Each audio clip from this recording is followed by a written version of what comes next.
ओम विष्णुपदाय कृष्णपृष्ठाय भूतले श्रीमते भक्तिवेदांत स्वामी नाम नमस्ते सरस्वती देवी गौरवाणी प्रचारिणे निर्विशेष शून्यवादी पाश्चात्य देशतः। हमने कल भगवद गीता का ये श्लोकों का समरी हमने चर्चा किया था कि क्या इन श्लोकों में बताया गया है। तभी हम उसका तो पढ़ लेते हैं एक बार। तो भगवान अर्जुन को 31 नंबर श्लोक से 39 नंबर श्लोक के बीच में बता रहे हैं कि किस तरह अर्जुन क्षत्रिय हैं और क्षत्रिय होने के नाते अर्जुन को क्या करना चाहिए, युद्ध करना चाहिए।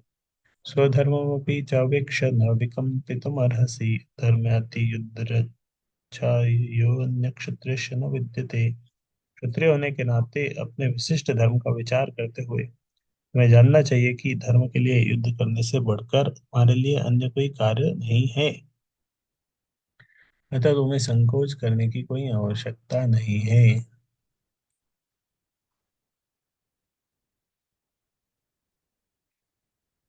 सामाजिक व्यवस्था के चार वर्णों में द्वितीय वर्ण उत्तम शासन के लिए है और क्षत्रिय कहलाता है। तत् का अर्थ है चोट खाया हुआ, जो क्षति से रक्षा करे वो क्षत्रिय कहलाता है। क्षत्रियों को वन में आकेट करने का प्रशिक्षण दिया जाता है। क्षत्रिय जंगल में जाकर शेर को ललकारता और उससे आमने सामने अपनी तलवार से लड़ता था। शेर की मृत्यु होने पर उसकी राजसी ढंग से अंत्येष्टि की जाती थी। क्षत्रिय मतलब क्षति, क्षति से रक्षा करे तो क्षत्रिय। पहले के समय क्षत्रिय वन में जाते थे, यहाँ तक कि शेर को भी ललकार देते थे, शेर से लड़ते थे और मार देते थे शेर को। शेर की मृत्यु होने पर उसको राजसी ढंग से अंत्येष्टि की जाती थी। आज भी जयपुर के रियासत के क्षत्रिय राजा इस प्रथा का पालन करते हैं। क्षत्रियों को विशेष रूप से ललकारने तथा मारने की शिक्षा दी जाती है, क्योंकि कभी कभी धार्मिक हिंसा अनिवार्य होती है। धार्मिक हिंसा भी अनिवार्य होती है, कहीं हिंसा हो रहा है तो कर्फ्यू लगाना पड़ता है, उधर लाठीचार्ज करना पड़ता है। ये गवर्नमेंट की तरफ से भी हिंसा करनी पड़ती है, क्योंकि हिंसा को रोकने के लिए हिंसा की आवश्यकता होती है। इसलिए क्षत्रियों को सीधे संन्यास ग्रहण करने का प्रदान नहीं है। राजनीति में अहिंसा कूटनीतिक चाल हो सकती है, तो यह कभी भी कारण या सिद्धांत नहीं रही। तो अहिंसा बोल सकते हैं कि अहिंसा, हम अहिंसा है, हम अहिंसा के अहिंसा के, तो इससे काम नहीं होगा। एक प्रकार का हिंसा की भी आवश्यकता है। धार्मिक संहिताओं में उल्लेख मिलता है, आह मिथोन्योन्यम जिघंसन्तो महिक्षितः युद्धमानः परम शक्त्या स्वर्गं यान्ति पराङ्मुखाः यज्ञेषु पशवो ब्रह्मन् हन्यन्ते सततं विजये संस्कृतः कीलमन्त्रश्च ते अपि स्वर्गमाप्नुवन्। युद्ध में विरोधी राजा से संघर्ष करते हुए मरने वाले राजा या क्षत्रियो को मृत्यु के अनंतर वे ही उच्च लोक प्राप्त होते हैं जिनकी मृत्यु यज्ञाग्नि में मारे गए पशुओं की होती है। यज्ञ की अग्नि में पशु को जो मारने से जो उसको फल मिलता है, क्षत्रियो को भी उस तरह मिलेगा। अतः धर्म के लिए युद्ध भूमि में युद्ध का वध करना और आज्ञा के यज्ञ के लिए पशुओं का वध करना हिंसा कार्य नहीं माना जाता, क्योंकि इसमें निहित धर्म के कारण प्रत्येक व्यक्ति को लाभ पहुंचता है। तो अगर युद्ध भूमि में अगर वध किया वो हिंसा नहीं है। और यज्ञ में बलि दिए गए पशु के एक स्वरूप से दूसरे में बिना विकास प्रक्रिया के तुरंत मनुष्य का शरीर प्राप्त। तो जो जिस पशु की यज्ञ में अग्नि आहुति दी जाती थी, उसमें उसको बलि दी जाती थी, उस पशु को क्या मिलता है, उसको सीधे मनुष्य जन्म मिलता था। उसकी उसका तो लाभ हुआ, इसमें बहुत बड़ा लाभ हुआ, सीधे मनुष्य शरीर मिला उसको। इसी तरह युद्ध में मारे गए क्षत्रिय यज्ञ संपन्न करने वाले ब्राह्मणों को प्राप्त होने वाले स्वर्गलोक भी माना जाता है। इसी तरह देखते हैं हम कि जो मेडिकल स्टूडेंट है, जब लेबोरेटरी में जाते हैं तो एक्सपेरिमेंट करते हैं, और एक्सपेरिमेंट के अंदर पता नहीं कितने चूहे मेंढक, उनको काटते हैं, उनके ऊपर एक्सपेरिमेंट करते हैं। काटना पड़ता है उनको, मारना पड़ता है, उसको काटना पड़ता है, चूहे मेंढक अलग अलग, और उनके ऊपर एक्सपेरिमेंट करके उनका एक ऑपरेशन करना पड़ता है। तो जो चूहे मेंढक ये सब मर जाते हैं उसमें। और तो ये पाप है कि नहीं, अगर किसी को कोई डॉक्टर बनता है, डॉक्टर बनने से पहले इस तरह चूहे मेंढक के ऊपर एक्सपेरिमेंट करके उनको काट पीट के मार देते हैं। बंद करना चाहिए सब तो, मेडिकल साइंस। ऐसा नहीं होना चाहिए, क्यों जीव की हत्या कर रहे हैं। तो एक दृष्टि से देख ही सकते हैं कि ये सब बंद करना चाहिए, हत्या कर रहे हैं। लेकिन अगर उसको काट पीट नहीं करें तो आगे चल के वो मनुष्य को काट पीट कर देंगे। सीधे मनुष्य के ऊपर हम उसको सिखा नहीं सकते कि चलो सीधे एक्सपेरिमेंट। तो पशु के ऊपर वो, पशु के ऊपर एक्सपेरिमेंट कर रहा है, सीख रहा है, आगे चल के मनुष्य की जान बचाएंगे, सीख रहे हैं। तो ये हिंसा का पार्ट नहीं होता। स्वस्थ धर्म दो प्रकार का होता है। जब तो मनुष्य मुक्त नहीं हो जाता, तब तक मुक्ति पाने के लिए धर्म के अनुसार विशेष के कर्तव्य होते हैं। जब वो मुक्त हो जाता है तो उसका विशेष कर्तव्य या स्वधर्म आध्यात्मिक हो जाता है, और देहात्म बुद्धि में नहीं रहता। जब तक देहात्म बुद्धि है तब तक ब्राह्मण तक क्षत्रियों के लिए स्वधर्म पालन अनिवार्य होता है। स्वधर्म का विधान भगवान द्वारा होता है, जिसका स्पष्टीकरण चतुर्थ अध्याय में किया जाएगा। शारीरिक स्तर पर स्वधर्म को वर्णाश्रम धर्म अथवा आध्यात्मिक बोध का प्रथम सोपान कहते हैं।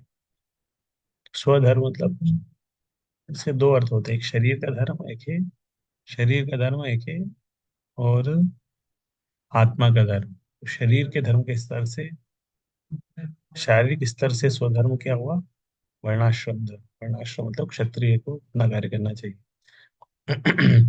वर्णाश्रम धर्म अर्थात प्राप्त शरीर के विशिष्ट गुणों पर आधारित स्वधर्म की अवस्था से मानवीय सभ्यता का शुभारंभ होता है। वर्णाश्रम धर्म के अनुसार किसी कार्य क्षेत्र में स्वधर्म का निर्वाह करने से जीवन के उच्चतर पद को प्राप्त किया जा सकता है। यदृच्छया चोपपन्नम स्वर्गद्वारम अपावृतम सुखिनः क्षत्रिया पार्थ लभन्ते युद्धम ईदृशम। तो भगवान अर्जुन को बोल रहे हैं कि देखो हे पार्थ, वे क्षत्रिय सुखी हैं जिन्हें ऐसे युद्ध करने के अवसर में अपने आप प्राप्त होते हैं, जिससे उनके लिए स्वर्गलोक के द्वार खुल जाते हैं। मान लो कि क्षत्रिय सैनिक है, महीनों हो गए, साल हो गए, उसको युद्ध करने का मौका ही नहीं मिला, तो क्या जीवन, खुश होते हैं, अरे चलो युद्ध हो रहा है मजा आएगा। उसके लिए क्षत्रिय के लिए युद्ध का अपॉर्चुनिटी, महाभारत का युद्ध हो रहा था, इतने सारे दूर दूर से अलग अलग राजा अपनी सेना के साथ आ गए थे, हम भी युद्ध करेंगे, हम भी युद्ध करेंगे। एक राजा आया था अपनी सेना के साथ, उसको पता नहीं था मैं किस साइड से लड़ूंगा, उसको पता चला युद्ध हो रहा है तो वो भी आ गया अपनी सेना के साथ, मैं भी युद्ध करूंगा। अभी किस किस साइड से युद्ध करना उसको नहीं पता। हाँ, किसी भी साइड से हम भी एक साइड आ जाएंगे।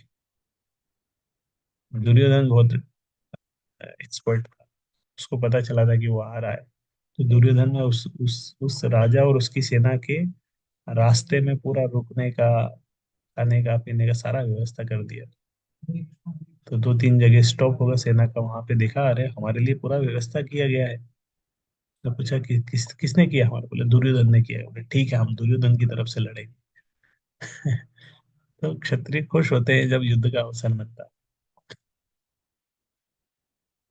व्यापारी खुश होता है जब बिजनेस का अवसर मिलता है, ब्राह्मण खुश होते हैं जब यज्ञ का, या इस तरह कुंभ का, इस तरह कुछ मौका मिलता है।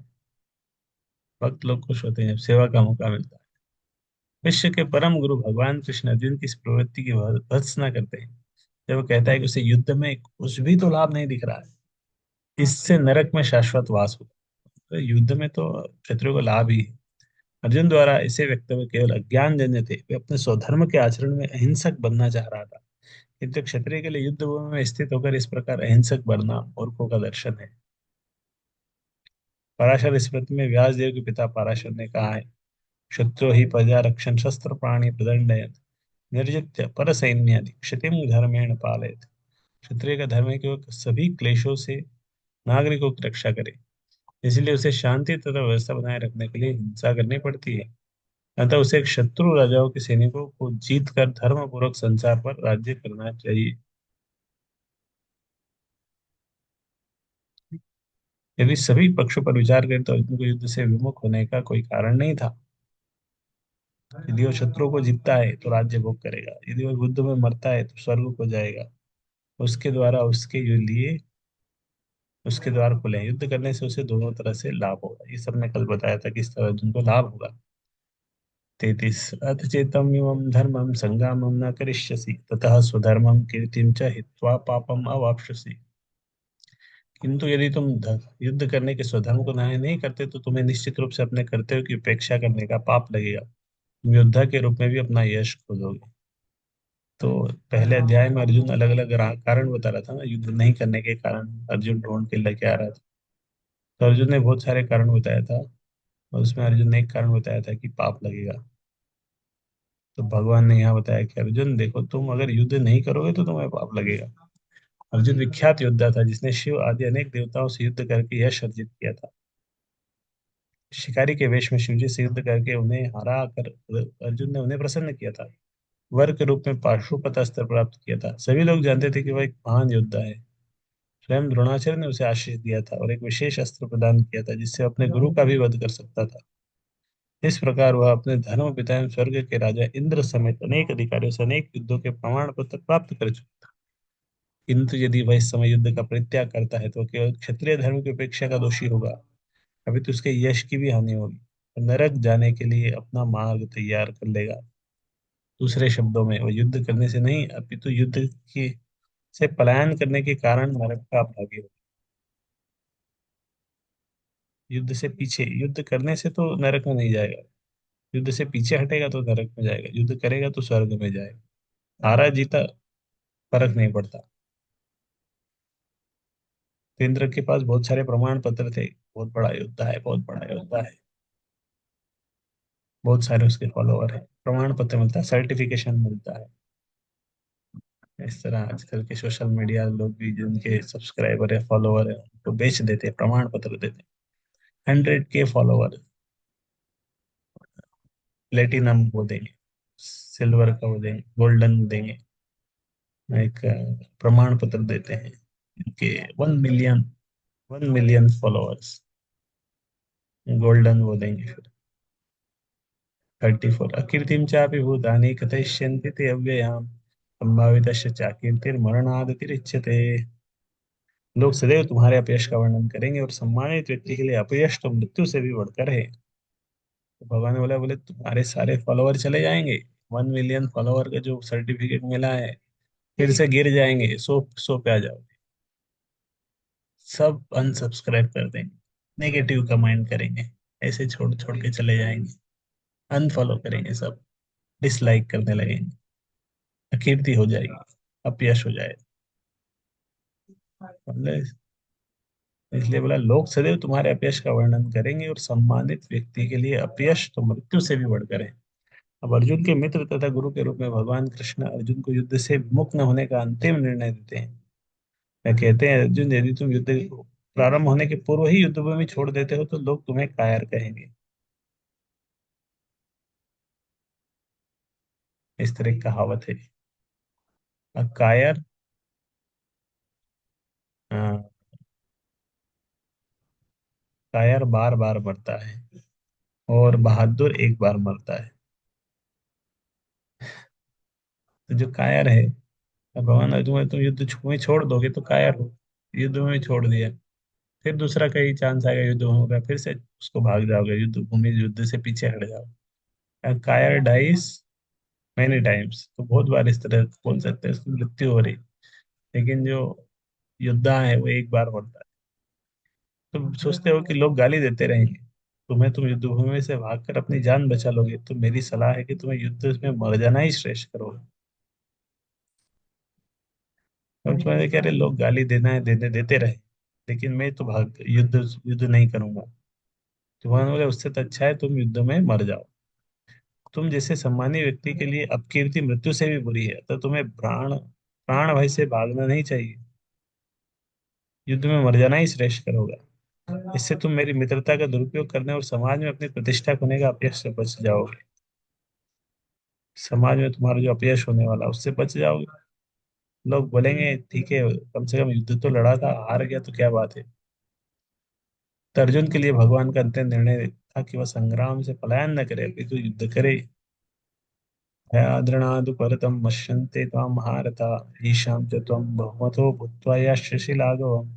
जिन जिन महान योद्धाओं ने तुम्हारे नाम तथा यश को सम्मान दिया है, तुम्हारे बहुत सारे बड़े बड़े फॉलोअर हैं, तुमने उनके साथ तुम्हारा इंटरव्यू लिया है, जिन्होंने जिन जिन जिनने तुम्हारे साथ सेल्फी खिंचाई है, फोटो खिंचाया है, वो सब क्या सोचेंगे? वे सोचेंगे कि तुमने डर के मारे युद्ध भूमि छोड़ दी है, और इस तरह वे तुम्हें तुच्छ मानने लगेंगे। भगवान कृष्ण अर्जुन को अपना निर्णय सुना रहा है।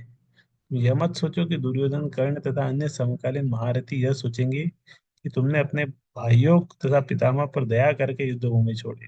भगवान ने बोले बोले तुम सोच रहे तुम्हारे अंदर में दया है, लेकिन वो तो सोचेंगे कि तुम कायर हो। ये तो यही सोचेंगे कि तुमने अपने प्राणों के भय से युद्ध भूमि छोड़ी है। इस प्रकार उनकी दृष्टि से तुम्हारे प्रति जो सम्मान है वो धूल में मिल जाएगा। तुम्हारा सारा सम्मान हवा में, अभी आकाश में है, आकाश से नीचे धूल में गिर जाएगा।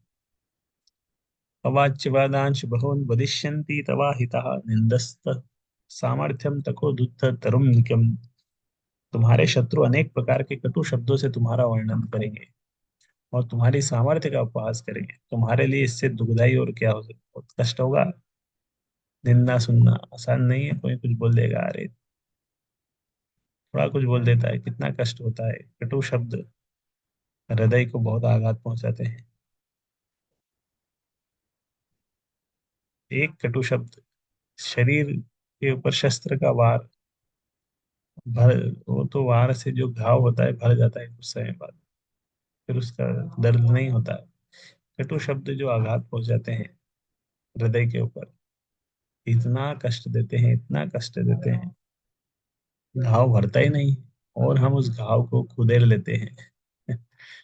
इसने मुझे ऐसा बोला, इसने मुझे ऐसा बोला, हम उसको, उस घाव को और गहरा करते जाते हैं। मान लो एक घाव है, उसमें मल्लम लगाया, बार बार उस घाव को हम खोदेंगे तो घाव ठीक नहीं होगा। तो कटु शब्द भी उसी तरह है, जब आघात पहुंचाते हैं और हम उस कटु शब्दों को छोड़ते नहीं है, तो वो कष्ट देंगे वो। तो बोल रहे हैं भगवान की तुम्हारी सामर्थ्य का उपवास करेंगे तो बहुत परेशानी, दुखदायी स्थिति रहेगी तुम्हारे लिए। प्रारंभ में ही भगवान कृष्ण को अर्जुन की अयाचित दया भाव पर आश्चर्य हुआ था। इस दया भाव का अनार्योचित बताया था। अब उन्होंने विस्तार से अर्जुन के तथाकथित दया भाव के विरुद्ध कहे गए अपने वचनों को सिद्ध कर दिया। ये श्लोक कल पढ़ा था। तो वा प्राप्स्यसि स्वर्गम जित्वा वा भोक्ष्यसे महीम, तस्मात् उत्तिष्ठ कौन्तेय युद्धाय कृतनिश्चय। भगवान बोले तस्मात्, इसलिए हे उत्तिष्ठ, खड़े हो, कौन्तेय अर्जुन, युद्ध करो, कृत निश्चय, दृढ़ निश्चय होके। हे कौन्त, तुम यदि युद्ध में मारे जाओगे तो स्वर्ग प्राप्त करोगे, और यदि तुम जीत जाओगे तो स्वर्ग पृथ्वी के साम्राज्य का भोग करोगे। अतः दृढ़ संकल्प करके खड़े हो, युद्ध करो। यद्यपि अर्जुन के इस पक्ष में विजय निश्चित न थी, फिर भी उसे युद्ध करना था, क्योंकि जो युद्ध में मारा भी जाया तो वह स्वर्गलोक हो जाएगा। सुख दुखे समय कृत्वा लाभालाभ हो जया जयो ततो युद्धाय युज्यस्य नैवं पापम अवाप्स्यसि। तुम सुख दुख या हानि, लाभ हानि, विजय पराजय का विचार किए बिना युद्ध के लिए युद्ध करो। ऐसा करने पर तुम्हें कोई पाप नहीं लगेगा। अब भगवान कृष्ण प्रत्यक्ष रूप से कहते हैं कि अर्जुन को युद्ध के लिए युद्ध करना चाहिए, क्योंकि यह उनकी इच्छा है। कृष्ण भावनात्मक कार्यों में सुख या दुख, खाने या लाभ, जय पराजय को कोई महत्व नहीं दिया। हमें बोलता है जाइए आप थोड़ा प्रचार करके आइए, गीता वितरण करिए, तो जाना चाहिए। अब कितना होगा नहीं होगा, अब होगा, उसके ऊपर ज्यादा वो नहीं करना। रहे हम नहीं कर पाएंगे, हमसे नहीं हो पाएगा, हमें बोलना नहीं आता, हमें ये नहीं आता, हमें वो ये नहीं आता, ये सब नहीं सोचना चाहिए। दिव्य चेतना तो यही होगी कि हर कार्य कृष्ण के निमित्त किया जाए, तो भौतिक कार्यों का कोई बंधन नहीं होता। क्योंकि सतोगुण या रजोगुण के अधीन होकर अपनी इंद्रिय तृप्ति के लिए कर्म करता है, उसे अच्छे या बुरे कर्म फल प्राप्त होते हैं। तो जो कृष्ण भावना अमृत के कार्यों में अपने आप को समर्पित कर देता है, वह सामान्य कर्म करने वाले के समान किसी का कृतज्ञ या ऋणी नहीं होता। भागवत में कहा गया है, एक अच्छा श्लोक है, देवर्षि भूताप नृणाम पितृणाम न किं करुणाय मरिणी च राजन, सर्वात्मनाय शरणम शरण्यम गतो मुकुंदम परिहृत्य करतम। विष्णु भी बताते हैं कि अगर कोई भगवान की भक्ति कर रहा है, भगवान को शरणागत हो जाता है, भगवान की सेवा करता है, तो किसी और की सेवा करने की आवश्यकता नहीं है, सारे ऋणों से मुक्त हो जाएगा। जिसने अन्य समस्त कार्यों को त्याग कर मुकुंद श्री कृष्ण की शरण ग्रहण कर ली है, वह न तो किसी का ऋणी है और न किसी का कृतज्ञ, चाहे वह देवता, साधु, सामान्य जन अथवा परिजन मानव जाति उसके पितर ही क्यों ना हो। इस श्लोक में कृष्ण ने अर्जुन को प्रत्यक्ष रूप से इसी का संकेत किया है कि इसकी व्याख्या अगले श्लोक में और भी स्पष्टता से की जाती है। तो ये भगवान ने यहाँ पे हिंट दी। अब नेक्स्ट चीज में उसी चीज को बढ़ाएंगे, उसी चीज को बताएंगे कि इस तरह भगवान की भक्ति करने से, तो मुकुंदम परिवृत्त कदम, भक्ति के पॉइंट ऑफ व्यू से ऐसा करने से पाप नहीं लगेगा। ऊपर उठ के थोड़ा ऊपर चेतना में उठो, इस तरह बोल के भगवान यहाँ से 39 नंबर श्लोक से नया सेक्शन शुरू करेंगे, नया थीम शुरू करेंगे अर्जुन को बताने का। तो ये हम कल पढ़ेंगे। हरे कृष्ण कृष्ण कृष्ण हरे हरे, हरे राम राम राम हरे हरे।